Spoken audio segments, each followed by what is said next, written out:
kehidupan dunia ini darul bala. Allah mengatakan fala taghurrannakumul hayatud dunya, jangan tertipu dengan kehidupan dunia.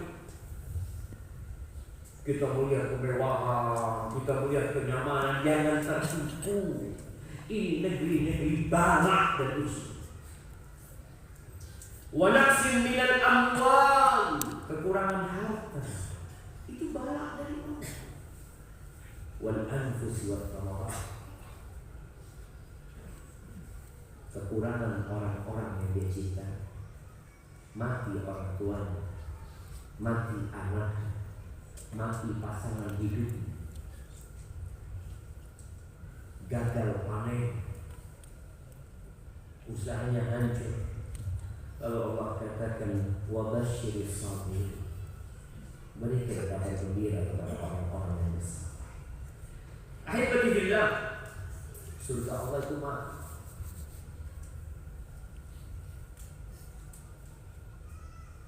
Rasulullah SAW untuk masuk surga, beliau harus melewati jalan yang terjal. Antum lihat, beliau lahir bapaknya ditinggal mati, ibunya masih kecil. Dirawat sama kakeknya meninggal ketika beliau berumur 8 tahun sallallahu alaihi wasallam. Dirawat oleh pamannya miskin. Beliau bekerja menjadi pengembala kambing.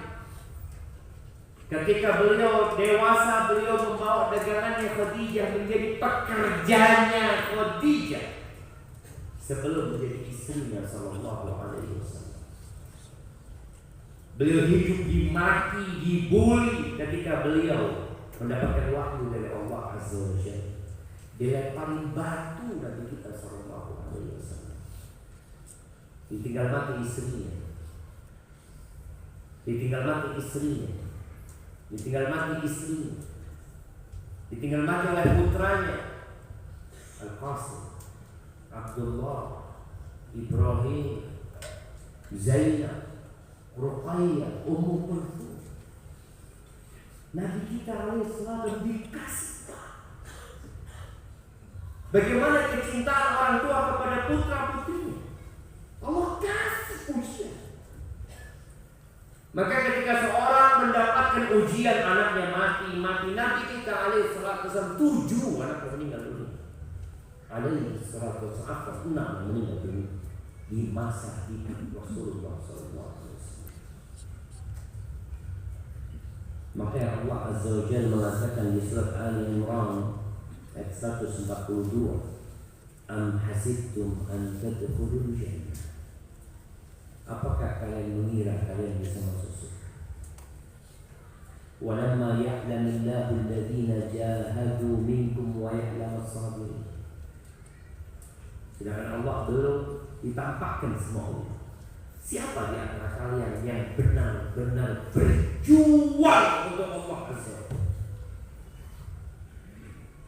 Dan siapa di antara kalian orang-orang yang sabar? Ahibati billah. Namun ada satu masalah. Badai yang menimpa kita boleh jadi gara-gara dosa. Sebagian kita ketika mendapatkan musibah, cobaan, ya anda sedang diuji sama Allah Azza wa Jalla. Tahu dari mana kau sedang diuji? Boleh jadi kau sedang dihukum sama Allah Azza wa Jalla.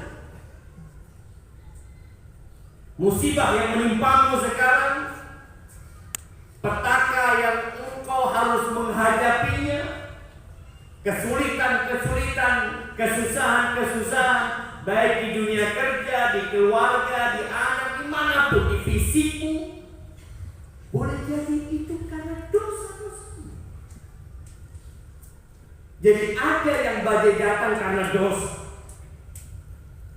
ada yang ujian datang untuk mengangkat derajat. Untuk termasuk yang mana? Allah Azza wa Jalla mengatakan di surat An-Nisa ayat 79, wa ma asabaka min sayyi'atin famin nafsik. Keburukan-keburukan yang menimpamu itu dari dirimu sendiri. Kita sering nyalahkan orang lain, gara-gara fulan, gara-gara anak, lupa kalau engkau penyebab. Sebagian kita sok suci. Ketika ada masalah, orang lain yang menjadi penyebab masalah. Allah Azza wa Jalla berfirman di surat Asy-Syura ayat 30, wa ma asabakum min musibatin fa bima kasabat aydikum. Tidaklah musibah menimpa kalian melainkan disebabkan perbuatan kalian, disebabkan dosa-dosa kalian. Wa ya'fu an katsir, dan banyak yang dimaafkan sama Allah Subhanahu wa taala. Dan kalau bicara hukuman dari Allah Subhanahu wa taala, hukuman itu macam-macam. Ada hukumannya yang berupa musibah fisik, nampak, bangkrut, gagal panen, mobilnya rusak, pulang dari kajian motornya hilang. Mungkin nggak ya? Mungkin nggak aja pulang ya Allah hilang motornya. Anak sudah dipuji sama Allah. Boleh jadi hukuman dari Allah. Sandalnya nggak ketemu, HP-nya Allah. Hukuman itu bisa jadi bentuknya fisik. Dan subhanallah boleh jadi hukuman dari Allah itu antum gak bisa hadir kajian, gak bisa baca Quran. Kenapa orang-orang bisa baca Quran? Aku gak bisa baca Quran. Mereka bisa satu juz sehari, aku gak bisa. Ini emak-emak, coba tanyakan kepada diri, apalagi emak-emak yang punya pembantu di rumah, yang kerjaan semua sudah dikerjakan sama orang lain. Sedangkan ada tetangga yang tidak punya pembantu bisa hatam satu hari satu juz. Kenapa dia nggak bisa? Boleh jadi dihukum sama Allah Azza wa Jalla. Kenapa orang bisa sholat duha, aku nggak bisa sholat duha? Kenapa orang bisa sholat malam, aku nggak bisa sholat malam? Kenapa orang bisa puasa Senin Kemis, aku nggak bisa puasa Senin Kemis? Kenapa? Ada apa sebenarnya? Kalau bicara waktu, mungkin kita berpikir, oh, ada waktunya lebih luang. Ada bos.